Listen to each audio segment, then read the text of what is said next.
The opioid epidemic is, I would say, at this point, one of our greatest public health challenges in this country.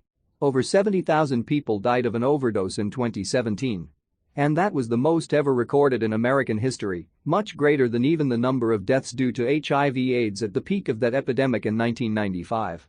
So the magnitude in terms of mortality is overwhelming, to say the least. We now know that much of the origins of this epidemic are in the pharmaceutical industry and in prescribing of opioids to levels that I don't think anyone had ever anticipated. We see pharmaceutical companies, manufacturers pushing these medications, marketing them very aggressively, and trying to expand, basically, the market share of these drugs to conditions where such strong pain medication normally wouldn't have been necessary. That just exposes a vast number of people to these. At the same time in the 90s, there was a push on physicians to think of pain as a fifth vital sign and to treat pain very aggressively. And this, at the time, was what many physicians pulled off the shelf to do that. And now we're seeing the outcome of all of those come together. So unfortunately, the medical community, pharmaceutical companies ultimately, I think, created this crisis, and now it's just manifested to levels that I don't think many people actually expected.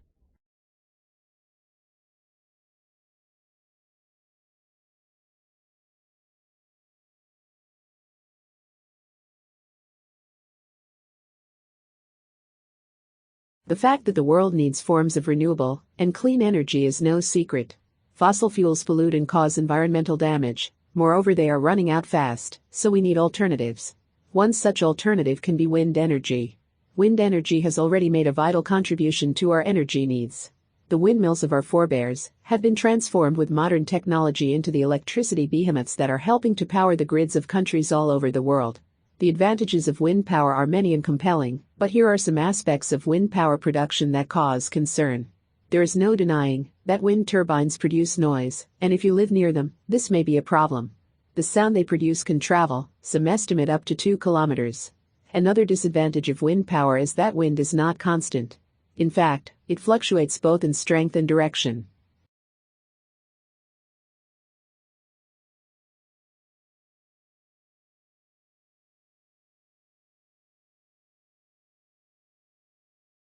The man who coined the term vegan is Donald Watson, and that was in England in 1944.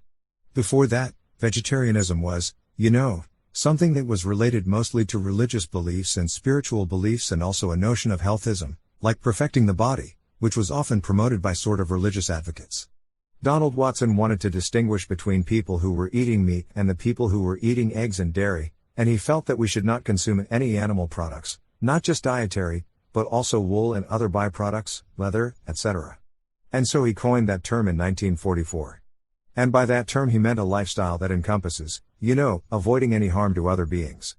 That's the origin of the term vegan. In the 1970s and 1980s, in England and then increasingly in the US as well, veganism became part of what's known as the animal protection movement or the animal rights movement, and it became like a means to an end. In order to help animals, people would adopt a vegan diet. And what's happening now is veganism is emerging and sort of being disassociated from that to some extent and becoming its own distinct, what I call, lifestyle movement.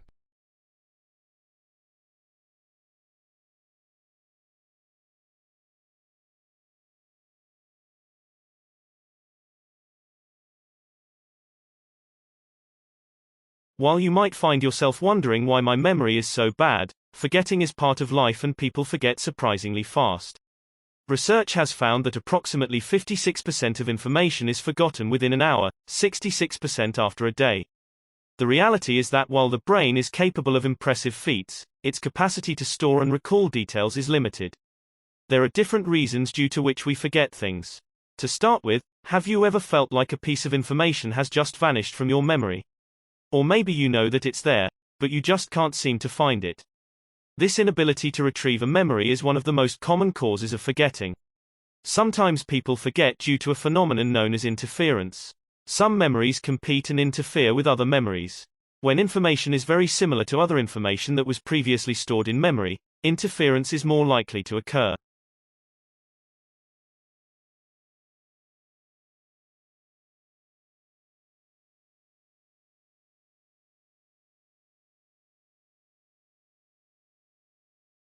One of the differences between social network sites and text messaging is that social network sites are public or semi-public. So you might be having a conversation with one person through, say, status updates and comments, but there are a lot of people who are potentially listening. And that changes the dynamics a little bit. One option on a site like Facebook is to put people into groups or lists, so you're actually targeting specific people, and this may be increasingly done as Facebook develops. However, research suggests that people don't necessarily want to do that, either because they don't trust the technology or because it's not nuanced or sophisticated enough. So people will adopt other strategies to address certain people. So for example, you might use song lyrics or references to events or to people, so that certain people are excluded and other people realize they're being talked to. Another strategy is to tag people in photos, even when it's not a photo of them, and I think that's part of that sort of attempt to carve out your own little community within the social network sites. And what we're looking at is how people use language choice to target particular people. So they will choose to use one language or another. So English is often used to target a wide audience across language groups, but multilingual speakers will then use local languages to target specific groups within that.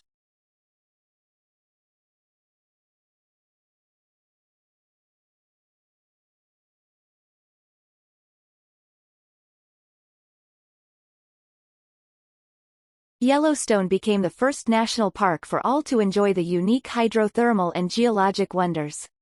The broad array of habitat types found within Yellowstone contributes to a high diversity of bird species, including many whose migratory travels bring them back to the park each year from winter journeys south.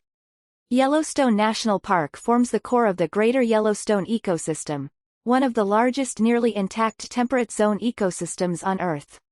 Greater Yellowstone's diversity of natural wealth includes the hydrothermal features, wildlife, vegetation, lakes, and geologic wonders like the Grand Canyon of the Yellowstone River. An amazing experience awaits you here. In spring, plowing begins and roads and services open for the season on a staggered schedule.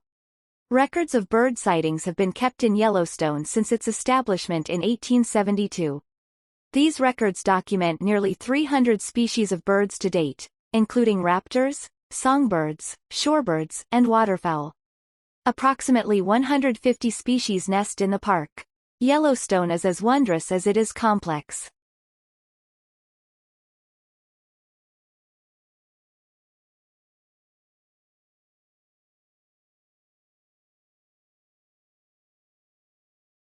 To study the conditions that promote delay of gratification or being satisfied, the American psychologist Walter and his colleagues designed an experimental test, in which a child is asked to choose between a larger treat, such as 2 cookies, and a smaller treat, such as 1 cookie.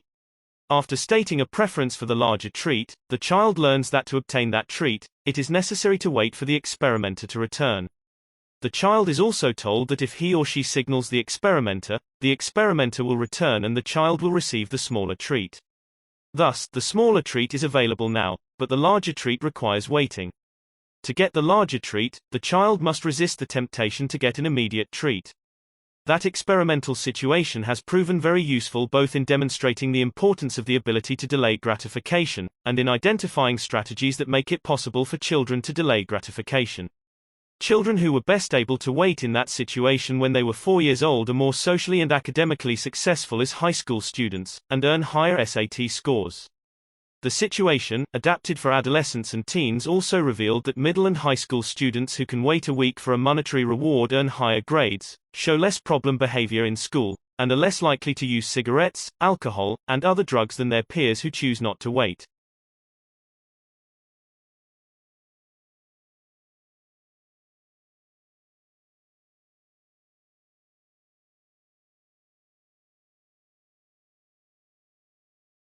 We're looking at fat tissue, in particular, to see what controls how much fat people accumulate.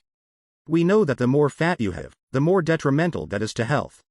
What we're able to do in a lab is take fat cells and grow them in the lab and see how they behave. We're quite interested in how natural steroids affect how fat tissue behaves. So we can see if you give steroids to fat tissue, whether they accumulate more fat and see how this changes their behavior. The idea is that if we can understand exactly how steroids work on fat tissue, we can design treatments that might help prevent people become overweight or obese. and perhaps reduce their risk of things like diabetes, which we know is quite related to exactly how much fat tissue you have. The other thing we're very interested in is where you have fat tissue, because not all fat tissue is the same. So fat tissue stored within the abdomen itself is much worse. Fat tissue around organs really does increase your risk of developing things like diabetes quite dramatically. On the other hand, if you store fat just underneath the skin, that's actually a much better place to store fat. If we can understand where this fat is stored, we can try and design treatments that selectively reduce one fat tissue deposit as opposed to another.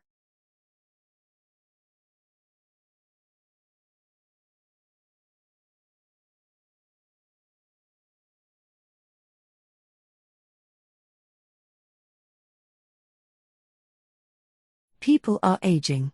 There are a lot more people in the older generation who are living longer, but not necessarily staying healthy for a large part of their lives. We're trying to understand factors that contribute to the quality of their life. My current research is mainly looking at factors like stress and how it affects our immune system.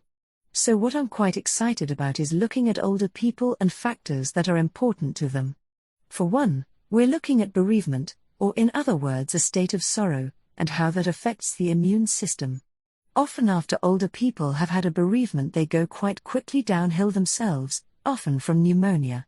So we're trying to understand, how does bereavement affect a particular cell that is good at fighting off pneumonia? Another thing that we're doing is we're looking at hip fracture in older people, which is again another common event, and we're trying to understand the impact of depression. Often people in hospital with a hip fracture develop depression, and these are the people that then go on to become frail a lot more quickly than others. They get infections, often these infections lead to death. We're trying to slow down that progression to frailty. If we can understand how these factors interact more, then we actually start doing something about it.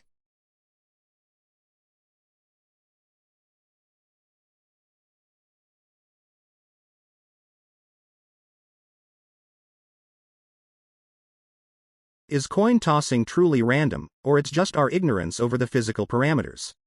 A famous mathematician began to study instances of change, questioning whether the things we think we know are, in fact, true. Like the coin toss, for example. Most people assume the toss of a coin is always a 50-50 probability, with a 50% chance it lands on heads, and a 50% chance it lands on tails. But our mathematician believes that the coin toss is not about probability at all. It is about physics, the coin, and how the tosser is actually throwing it.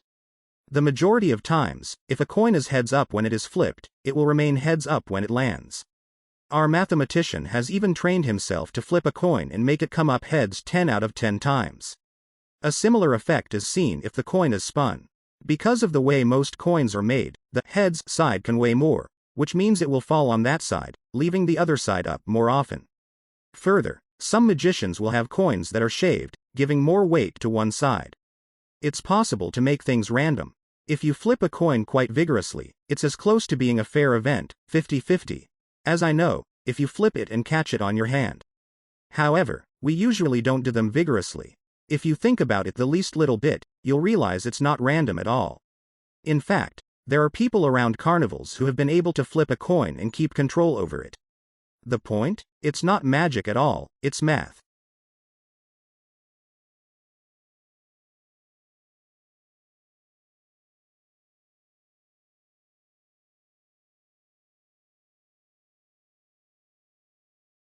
Well, people might be surprised to know that actually, our experience of taste begins extremely early, and in fact, it begins in the womb.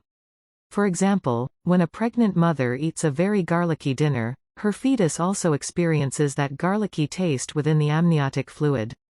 So there are a variety of flavors that do pass through into the uterine environment and actually have been shown to affect babies' acceptance of those flavors after they've been born. Exposure is the way that we learn to like things. The evidence seems to suggest that that exposure can start in the womb. There are also some genetic differences in our ability to taste specific tastes, particularly bitter tastes. These are often quite obvious when you look at individual children and their willingness to try, for example, green vegetables. So there will be some children for whom, green vegetables might not be their favorite things, but they will accept them. And others who, for example, behave like you're trying to kill them.